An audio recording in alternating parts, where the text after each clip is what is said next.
Hey chemists, how are you going? So going through the last subtopic of materials, so this is 4.4.3 recycling.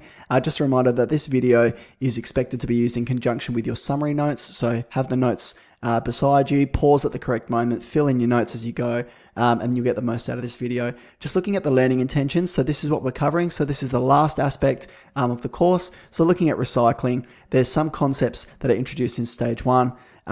Some subtopics there, but this is eventually essentially what we're going for the video. So let's get straight into it. So some recycling. What is recycling in general? I know that most of us have an idea about what recycling is. So it's to reuse and remanufacture waste materials. So something that we've used, we've had enough with it, we've thrown it out, but we can reuse it and remanufacture it in order to make something new. So we're processing waste products to extract the raw materials and make them suitable for reuse. So what is the purpose? There's finite resources extracted from the earth, and we can reuse those resources rather than using new resources to make new things all the time, especially in the materialistic society that we live in today. We can recover useful materials and save resources. We can prevent pollutants from reaching the waste system. I hope you appreciate some of my Simpsons things in here. So what are the benefits of recycling? We reduce the energy demands from extraction and processing of raw materials. There's more efficient resource use, there's lower energy consumption, and there's reduced pollution from the manufacture of new materials. Recycling polymers. So this is overlapping with some of the polymer stuff we've looked at in a previous video. Some polymers can be recycled and converted into fuels.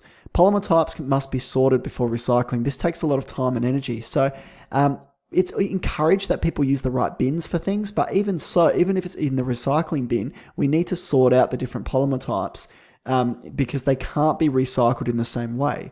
They need to be separated based on physical and chemical properties. So color is one of those properties. Infrared absorption is one of those properties. Density is one of those properties. And there's so many different types of polymers that this actually takes a lot of time and effort.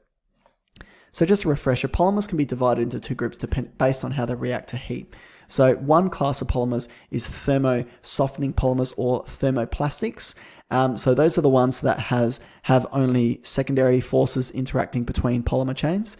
And the other are thermosetting polymers. So that's where you've got cross linkages between polymer chains, usually in the form of covalent bonds. So this is a bit of an example here in terms of with your Lego for your thermosetting, it is kind of locked in there and that connects really well. So one chain, the green one, would be connecting to the other chains down the bottom. So this is a refresher, thermoplastics and thermosets. So the differences in properties, thermoplastics repeatedly softened by heating and hardened by cooling. There's no cross linkages. They can change shape when heated and 100% recyclable. Thermoset polymers, they're heated once and they harden permanently, and the further heating would mean that they are charred, not actually melted or softened. They form cross-links between the chains. They char when heated but retain strength and shape and can be reused for other applications. So recyclable versus can be reused, but there's still some recycling aspects that can happen. So the bonds between polymer chains, secondary interactions include dispersion forces and hydrogen bonding. So this example up here would be dispersion forces, so the dotted lines, and you might remember this from the first polymers video. Here we've got some hydrogen bonding, so that's another secondary interaction, again shown by the dotted lines. The primary bonding are the covalent crosslinks. This is a disulfide bond, so that process is called vulcanization. Remember the kind of I can't do it. There we go. The Star Trek Vulcan in there.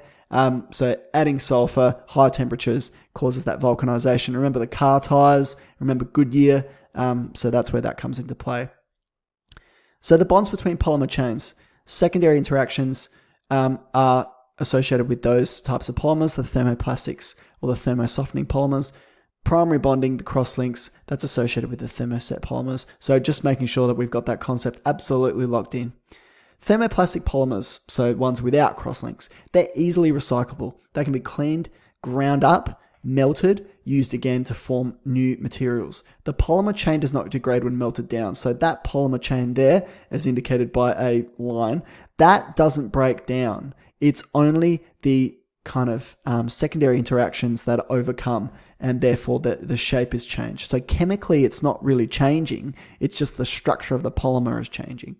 Because you increase the temperature, the large molecular chains move freely past each other. This is really important. They can slide over each other. This is what you actually have to write down in a test situation.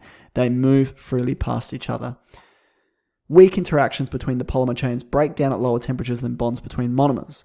They can be recycled many times until the material loses its structural integrity. So an analogy here is your bricklaying. So the bricks are the polymers. The polymers themselves are strong. So those chains, they're strong, okay? But the weak bonds between the chains here, that's the stuff that gets broken down, okay? Now I know when that concrete sets, that's not going to really break, but what I'm saying is that there is weaker than the brick itself. So think of it that way. So these are the interactions that are being disrupted when being melted. So the dispersion forces here, or the hydrogen bonding here, that's what's being disrupted. The thermoset polymers have lots of cross-links, well, depending on what type of thermoset it is. Some have some cross-links, some have more extensive cross-links. The more cross-linkages there are, the harder it is to recycle because they hold the polymer chains in fixed positions. They're locked in place. They can't go anywhere. So these things here, so the chains can't slide over each other. Therefore, if you heat thermoset plastics, you have charring. You don't actually have melting or reshaping. The polymer decomposes by combustion.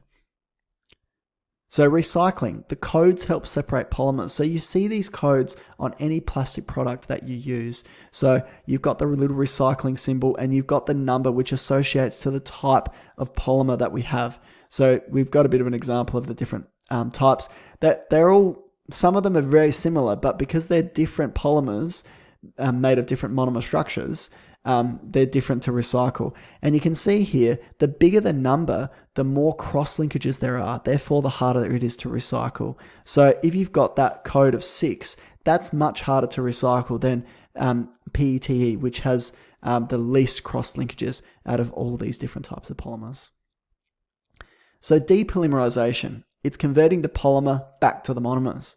The monomers can be reused to make the polymer again.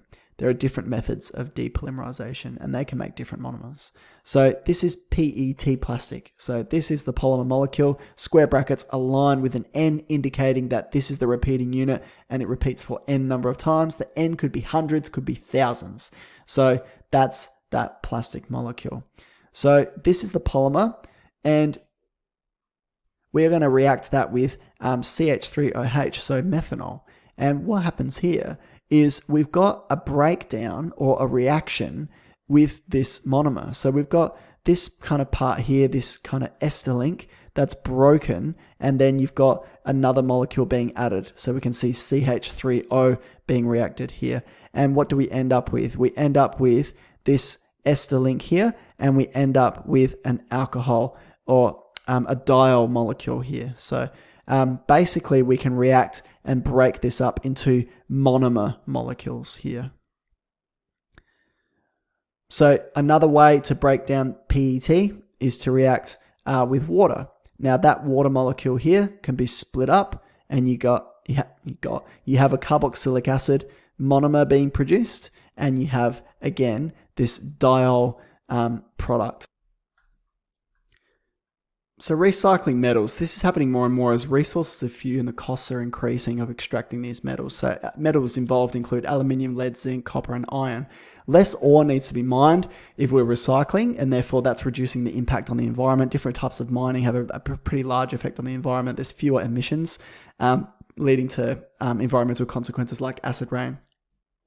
Aluminium is easily recycled at low costs through melting and reforming. Zinc needs to be furnaced, involving a furnace, roasting, leaching, and electrolytic reduction can recycle zinc. And there's more information in your textbook. Composite materials, if we've got 2 or more different materials to make one with different properties. So reinforced concrete, plywood, fiberglass, mud, bricks. So those can be kind of, you've got 2 different materials being put together in order to make a material that can be utilized. These can be natural or they can be synthetic. So natural materials, so we've got lignin, which is a weak material, cellulose, which is a weak material, but those 2 naturally occurring materials can be combined, and my head's kind of covering this, there we go, that can make wood, which is strong. So basically this is a naturally occurring example of a composite material. Another naturally occurring composite material is hydroxyapatite, which is hard and brittle, collagen, which is soft and flexible, part of your skin, and that when combined makes bones, which are strong and flexible. So you can kind of see it's got the properties of both. Look at those complicated molecules. How exciting is that? Loving that chemistry. So some synthetic examples. We've got an aggregate plus sand plus cement plus steel reinforcement. That makes concrete. Concrete is used everywhere. Concrete is actually a big source of environmental pollution, but you can see we've got multiple materials there which we can recycle to kind of get, and we can use to make a composite material. Advantages specific to the material itself, and we're thinking about airplanes in this example. So a flexible design.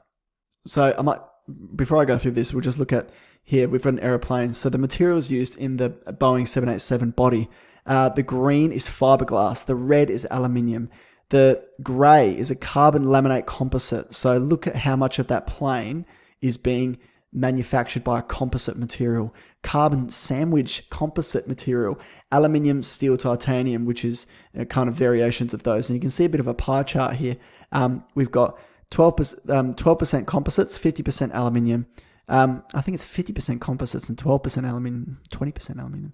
Oh, sorry, by comparison, I can't read.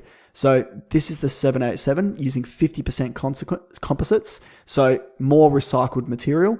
And that Boeing 777 only uses 12% composite material. So basically, the company that produces these planes have decided to increase their use of recycling by using more composite materials. So anyway, back to this list. The advantages of composite materials are specific to the material itself. So different composites have different advantages, but some general advantages. They're flexible in terms of their design. So you can have different types of materials with different types of uses. They have a low cost per unit volume, low material costs because we're all about the recycling, a high tolerance, can be molded repeatedly. They're resistant to chemicals. They're resistant to corrosion. They're durable. They're lighter weight than metals. They're strong and they're light. And they're part consolidated. So a single composite piece can replace an entire assembly of metal parts. So recycling composite materials can be more difficult. So basically, we're recycling in order to obtain the materials to make the composites. But once the materials are composites, they are a bit difficult to recycle once again. They're difficult to recycle due to the heterogeneous nature, so the fact that you've got two components or more components mixed together. They're also thermosets. So they've got those cross linkages. We can't heat them to separate the components. To separate them, we can mechanically do so, which involves grinding, chopping. We can thermally separate them, which is melting and combusting. And we can chemically separate in the form of hydrolysis. So recycling composites can be limited due to high costs associated with these methods of separation outlined. They're low quality of separated components, so they're not as refined and as pure as we would like. There's also lack of incentives and infrastructure. If there's no infrastructure to do this or a lack of infrastructure, companies have no incentives in order to do so. So there's some science as a human endeavor examples in Essentials related to recycling composites, why maybe it's not happening or why we need to do more work around it in order to do it. Guys, that's a wrap. Finished our course essentially, so congratulations if you've gotten this far. Hopefully all those notes are done and dusted, and we are ready for our assessments pretty soon. Practice, practice, practice. All right guys, see you later.